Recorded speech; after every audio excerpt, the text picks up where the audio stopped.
Welcome to the Love Life Podcast, hosted by Jack and Sheila Harper. This podcast is about love and passion for life. Save One was founded by Jack and Sheila in the year 2000 to help men, women, and families recover after abortion. The Harpers have a real passion to see lives be healthy and flourish so that those lives have a lasting impact on the earth. Join us for the next few minutes as we talk about the subjects that impact our lives and how we can together find and keep better spiritual, emotional, and mental health by loving life. Here's Jack and Sheila. Welcome and hello, Love Life listeners. What a great day it is to love life. We absolutely are thrilled that you're here with us today. And you know, this podcast, we started it something like a year ago or maybe a year or more ago. And what they say, whoever they is, they tell us it's one of the top performing podcasts that are out there. So you're listening to one of the top performing podcasts right now. And so I'm so excited about that we just kind of started it because we wanted people to know some of the people that we know and are, we learn so much from. And it has really caught traction and started going. So anyway, we're thrilled you guys are listening and enjoying this content. And I believe you're going to be happy you're here today when you hear who our guest is. She's one of our own right here, part of Save One with us, but she is our Finding You specialist. And I know the people who are listening that you have gone through Finding You with Dr. P are thrilled right now because they already know you and they know. But it is Paulette Swiger, Dr. Paulette Swiger, our Finding You specialist, and we warmly call her Dr. P. So welcome, Dr. P. Thank you. Glad to be here. Well, we're glad you're here. Yes. We love Dr. P and her husband for like many, many reasons. But one of the fun facts about her is that they got saved in the Jesus movement. Yes. And I love that. They're actually hippies. Yes, there are people, So Yes. if you saw the movie Jesus Revolution, you get it. This is where the foundation. That was their life. Her faith walk. Yeah. Started, and I love that. We were the youngest of the hippies. We were little hippie kids, So I love it. Right at the end of that movement. Yeah. Oh, that's so cool. I love that. Save One has been so blessed to have her be a part, not just because she's a friend, not just that, but she has become an intricate part of the Save One staff. I can't tell you how many times when we're speaking, someone says, "Oh, well, I went through the class with Dr. P." With Dr. P. It's just yes. over and over and over. It's almost like it's on repeat. Yeah. Listen to this. At 62, this is another thing I love about her. She finished her doctorate in theology, Christian counseling, and has since become a master mental health coach, which I love that, and a life coach with a specialty in trauma recovery and brain health. So you can see why we wanted her on staff. Plus, we're just honored to have her as a friend. Yes. She is now the Finding You specialist. Sheila mentioned that a minute ago. And you're going to hear much more about her story and her passion for this work in sexual trauma recovery. So yes. Yes. Thank you so much, Dr. P. You have helped a lot of people find freedom after sexual trauma recovery, after abortion recovery, many life-altering decisions, addictions. You have walked with people. And what I love is that you don't have some kind of cut and dry system like we do. This on week one, we do. I've heard of people that have been with you for months, going on, and you just walk so patiently and loving with them. And I think that's why people love you so much. God has gifted you, Dr. P, with this ability, and we're glad to have you. So again, I say thank you for taking your time. I know you're busy, but thanks for taking your time to be with us today. Well, thank you. That's it's very flattering, and I'm glad to hear all those things, but it is all God. It is all glory to God. Yes. We met at a church function, didn't we? Didn't we? Yes. Like, when was that? And like, Oh, at your church? it was, it had to have been 2018. And you came to a women's luncheon, and I was not going to go. I was not going to go to that luncheon.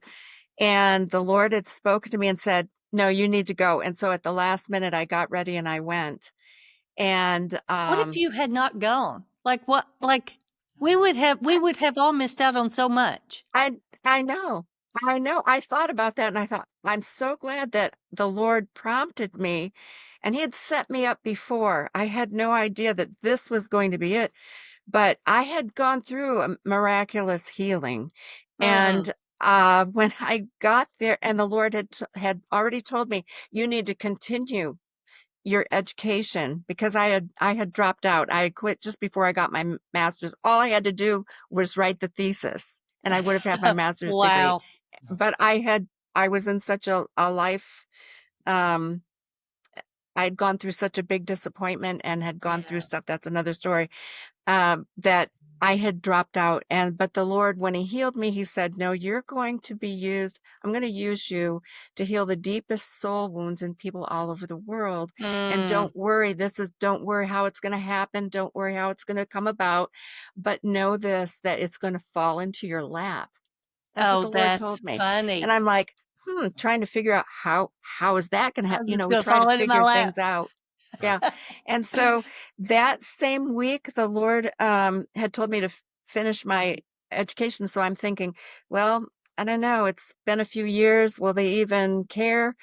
And I got an email by mistake, not mistake, Mhm. but I got an Mhm. email from the college saying, if you want to finish, we can help you and you can get going and finish this spring. And Oh, so, that was by mistake? Like that it so wasn't yeah, supposed to right. go to So someone I else called or them up and I said, I think I got this email by mistake. And, but I'm interested. And so they looked at my records. They said, we'd love to help you finish. This will be, Oh, that's it won't be great. hard. So I got a tutor to help me finish, and wrap up. And I graduated that spring. But then right about that same time when I was finishing up, you came to Trinity Tabernacle in Crossville, Tennessee, to the Mhm. women's thing. The Lord had told me, no, you have to go. And so I went and I was sitting there eating my sandwich and you were talking and I heard you say that you'd had an abortion. I went like, did she just say in this women's group that she'd had an abortion? And so that got my attention because I was like, Yeah. well, she's not even, you know, uh, she's just telling her story and it was wonderful and I just thought that's such the candor and what you were saying how the Lord healed you and I'm thinking wow that's really great and then you said this is what got my attention how I knew that this was it Mhm. um you said and I just finished writing another book Oh, yeah, finding that's right. you. It came out in 18. My heart was just pounding out of my chest and I knew I had to talk to Wow. you. And you said, "And you can be a chapter leader. You can do, and you explained about how to become a chapter leader for Save One and adding finding you into this. And I'm like, that's it. This is it. And I was so excited. And I think I blurted out my whole life story just about, when I talked to you. I don't I bought remember every that. book that you brought and got That's connected, funny. and that was the beginning of the story. I love it. I love it so much. That sets up a whole sermon about the importance of going to church and going to the events that the church put on because you never know what's going to You fall never into your know. lap. You never know the connections you're going to make. It really is true. There's a reason why Mhm. God says for us to not forsake the assembling, to Gathering. gathering of. Mhm. Yeah, I know that verse really well. Oh, you got So that So was yeah, there's it, a and I reason for didn't that. have to worry about money. I didn't have to worry about making something happen. I didn't have. The Lord said, it's gonna fall right into your lap," and it sure That's did. incredible. And that was the beginning. And aren't you I glad I didn't immediately, fall into your yeah. lap? Like, you would have ended up injured. But it was wonderful, and it's been a marvelous adventure ever since. And That's I so just started great. I started getting going right away. And the first person who came to me was someone in their church, and she was in her 70s, and Wow. she had had a chemical abortion. So Mm, that was my first introduction into Save One. The first person I took wow. through Save One, she'd had a chemical abortion before abortion was legal. Wow. And I don't think people realize that chemical abortion has really been around a long time, but Yeah, it's it now it has. making up more than half of all the abortions that Yeah. happen in our country. And she had also experienced childhood sexual abuse and a rape. And Wow. so that was my first experience. And I took this person through all those things. And, So she great. really changed. She had quite a testimony. She's no longer in our church. She moved away to go live with her daughter, but she started taking up the prayer ministry in the church. She was just She on changed, right? fire. I mean, She that's what happens. changed. It's so incredible. Because when someone has those kinds of deep soul wounds and they're not really healed, and she explained it to me, and I know too, and I know so many others have been through this, but they always feel like they're on the outside looking in, Mhm. that everything isn't really for them, and it doesn't matter how good the preaching and teaching is, they Yeah. feel like it's not for them. And Yeah. so they try to participate, they wanna be a part, they'll sit in church for in her case, it was decades she was sitting in church, Wow. not really able to enter in and become fully engaged. Mhm. And, because she always had that, Oh, yeah. Yeah. um, Well, that that stigma on her, that had to be removed. It didn't matter. I mean, she repented. She told me, "I've repented of all of this for 1,000 times," you know? Oh, yeah, and I think people think that's as good as it can get, yeah. I've repented, Right. God has forgiven me, and this is as good as it's get, but there's always Mhm. another level with Right. God. Well, that, Right. that kind of works into our first question here. So, and it, like some people may see this as controversy. I don't see it as controversy, but what is your take on believing that trauma is something that people have to learn to live with, or can they ever truly get over it? I believe they can truly get over it. I love people to ask me this question because I've seen it firsthand in so many clients. I've seen it in Mhm. myself. I have heard people tell me they come to me saying, I've been in therapy for years. This is just one more thing I'm going to try.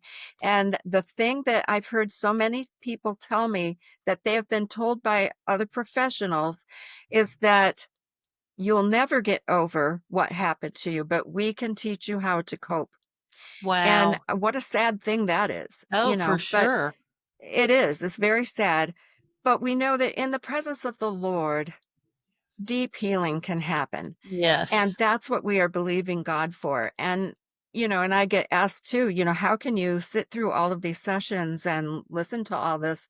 I said, well, when you know that you've been healed, you have faith for it. You have faith for Yes. someone else to That's get right. healed. And it doesn't matter how sad or even how horrific their story is. Mhm. I am sitting there with excitement in my belly because I know God's got a miracle just for them, just for that precious soul sitting in front of me. God has a miracle just waiting for them. And Yeah. I can't wait to see it unfold. Yeah.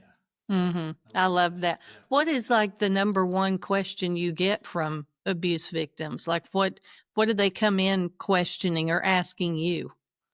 Where was God when this happened to me? Oh, That's the yeah. number one question. Yeah. Where was God? They want to know, if God is so powerful, why didn't he stop it? Mhm. Why did he allow it? Maybe he made it happen. Um, I've Wow. I've heard some really sad things, What is but your answer to that? How do you help them come to realize that God is still a good God even though he didn't step in well, and I and stop the yeah, abuse? It's important. It's an important question. It's important to ask them how they really see God. And I love it that our first chapter in the Finding You book is Who is God? Mhm. That is so important because we have to find out where they are at in their relationship with the Lord. If they think that God in some way is responsible, either for letting it happen, maybe making it happen for some cosmic reason to teach them some big lesson in life, or they think that he just doesn't care. He saw it happening, but he didn't care, so he just let it happen. That undermines their ability to trust God. Hmm. And, faith is the ability to trust God and to believe that his word is true and reliable. And I tell them, that's impossible to have faith in a God that you don't trust. And Yeah, so for I sure. then we work on building trust and helping them to see that they're actually believing lies and things that are not true about God. Oh, that's Um, good. One of my favorite things to say is that God can make incredible good come out of unspeakable evil. That's right. Yeah. We've seen it happen Yeah. in our own Over life. and over. Yeah, for sure. Yeah. So, what can the church do about this? Is the church equipped for dealing with this kind of trauma, either the abortion or sexual abuse? Well, I'm seeing a move happen among churches. There's more talk about trauma. People are becoming more aware of trauma. But the biggest Mhm. thing is the church has to start talking out loud about Yes. this stuff. Yes. We just have to. It can't be a secret anymore. Not when a minimum of 25% of people in our congregations have a history of past sexual abuse. Mhm. Wow. Say that When we let again. them What's know, the say that again. What's the percentage in our at, congregation? at least 25%, because Wow. the statistics are 1 out of 4 women have been sexually traumatized or sexually Mhm. assaulted by their Mhm. 18th birthday. And Wow. it's similar for men. Mhm. And we have to understand that this is, trauma is at the bottom of so many things. Secular counselors are now saying that it's been discovered at the root of addictions, at the root of so many other, problems people have, is trauma, unresolved trauma. Yes. And Yes. just like any other wound, things that are covered up don't heal well. Mhm.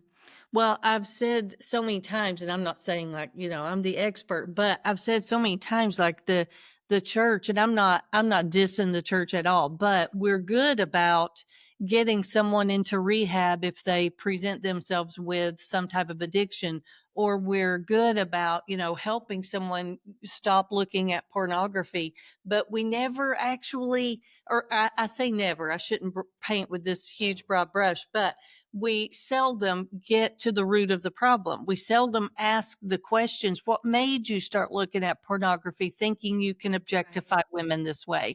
Or what made you start taking drugs and then you moved on to, you know, heroin Right. or, meth or whatever it is? What made you start to disrespect yourself in this way? And so many times it's a past abortion or it's Yes. past trauma, some type of sexual trauma.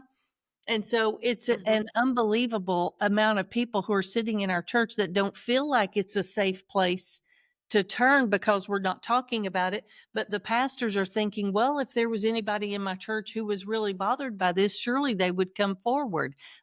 And so we're sitting there playing this dance, but the Hmm. people aren't going to come forward until the pastors start talking about it. Right. So Right. it's a hard road, and it's a hard subject, and I get it. I mean, we pastored for 11 years. It's hard to talk about every single difficult topic that is in the world today, but we must start tackling these issues and dealing with them Yeah. because there's people in our churches. Yeah. When we let people know that we have the answer for long-standing emotional pain, we lead the way for stopping what has become an epidemic. Um, Mhm. That's good. and healing for the wounded, because sexual sin and sexual trauma are shrouded in shame and guilt and secrecy, and not much gets done about it. I mean, Mhm. you can tell people, well, go see this counselor or go see, go to this rehab, like you said.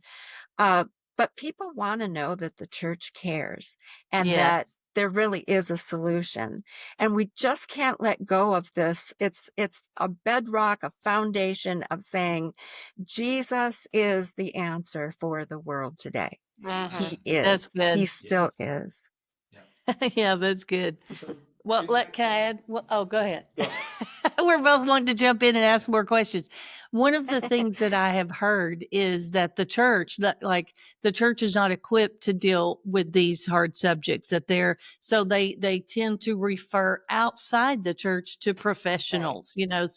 So I like to tell people that we're resourcing lay people to deal with these tough subjects right there in the Mhm. church. So you don't have to turn people away Right. from the church to go deal with Mhm. these problems. You can deal with them right there in the church. And what we have Yeah. found is that the people who find their healing inside the local church, they stay committed. They love that church. They're so thankful for their That's church right. because they found the healing that they needed. Is that what you have seen? Yes.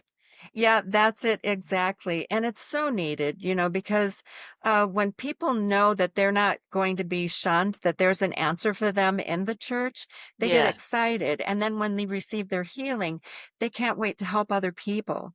Mhm. And to know that there's an outlet for them to use, like Save One, the abortion healing, people, we have Celebrate Recovery, we have Grief Share, but what about all these other things, the things that stay more hidden, you know? Mhm. Um, we have the answers. And so something like this is wonderful. And it can be part of an outreach of the church to reach out into the community and let them know you don't have to be ashamed here. Here, there's hope and there's healing. Yes, that's That's good. good. That's good. Okay, your turn. Yeah, I wanted to circle back to one of the things that you said at the beginning, which was that the numbers of men that were sexually Mm. abused Mhm. are relatively the same as women. When Yes. Sheila wrote the book, she was doing a Bible study at our church while she was writing the Finding Mhm. You curriculum. And we had just as many men come Every as time. women every Yeah. time she held a As I was class. writing the curriculum. Yeah. So it was like I was inviting them and they knew week to week I'm writing this curriculum and it's going to turn into a Bible study. And so the first time that I offered it, I was shocked. I had something like 8 people come and it was 4 men and 4 women. And I was shocked because I thought, I Mhm. hoped I got a man, but I didn't know. I figured it would probably be mostly women. So I was shocked. Second time I offered it, it was a huge class for a class like this. I want to say I had 15 or That's what I was 16, thinking.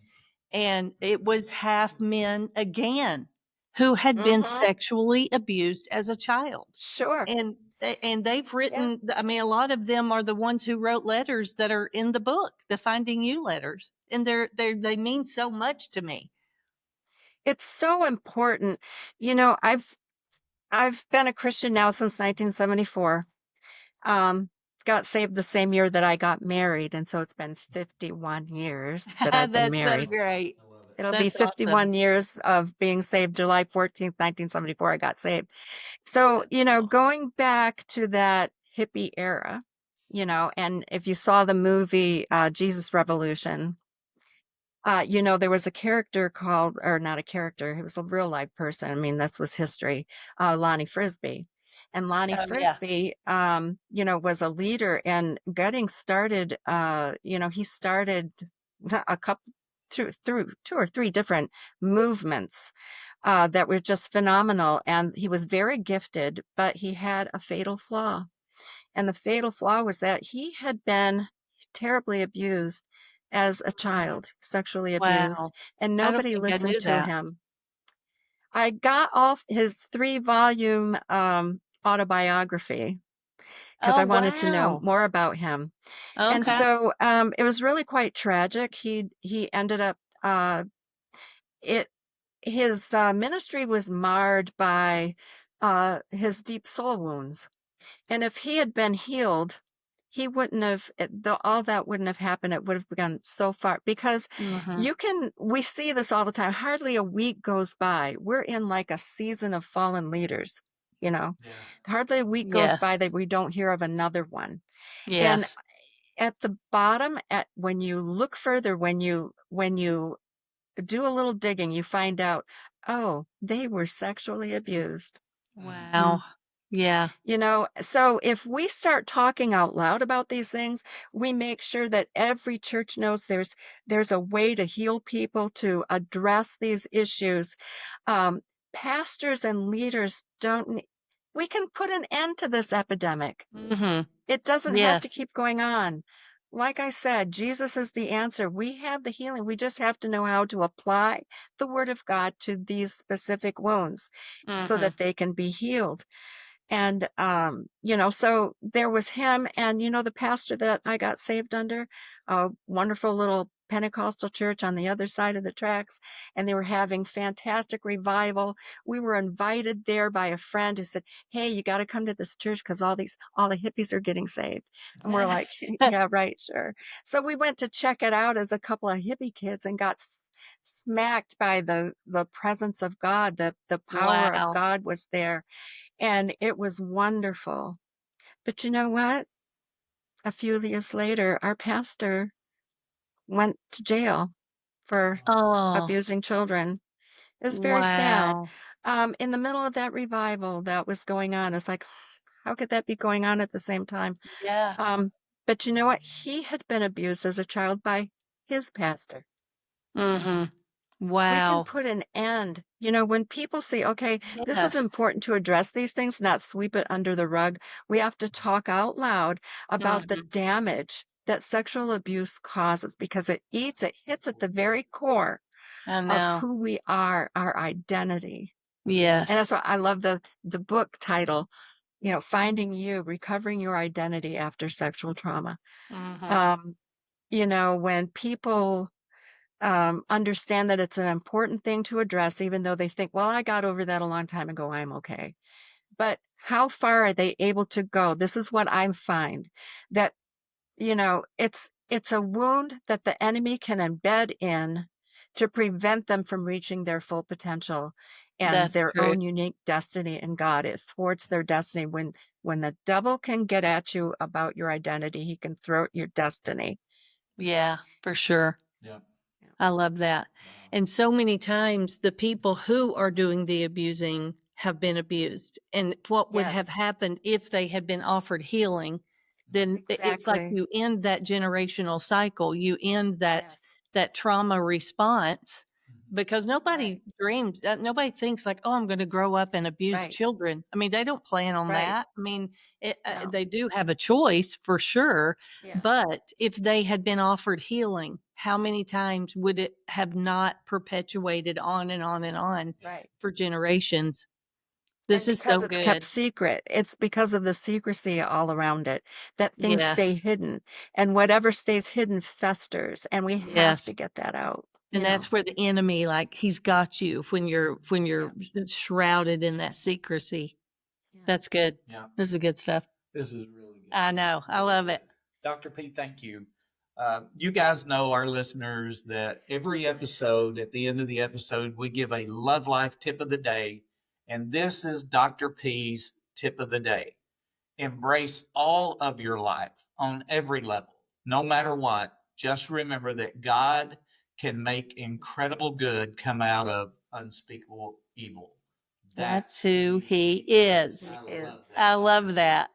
Mhm. That's awesome. I know. We're gonna have you back on to talk about another subject Yes. that's is so good because you're just a wealth of wisdom. And so I just appreciate all that you give to the staff, all that you have told us today. That's wonderful. Yes, and if you So have questions for Dr. P or want to contact her, you can do that through saveone.org. Thanks for tuning in this month. If you're enjoying this podcast, please like, share, and comment and review it. Your feedback just means the world to us. Thank you so much, Dr. P, for being part yes. of today's show. we have been completely blessed by your word, your testimony, and your faith journey. And we hope you guys have too. Be watching for our next All right. episode, helping you love life on a greater level. Yes. Thank you.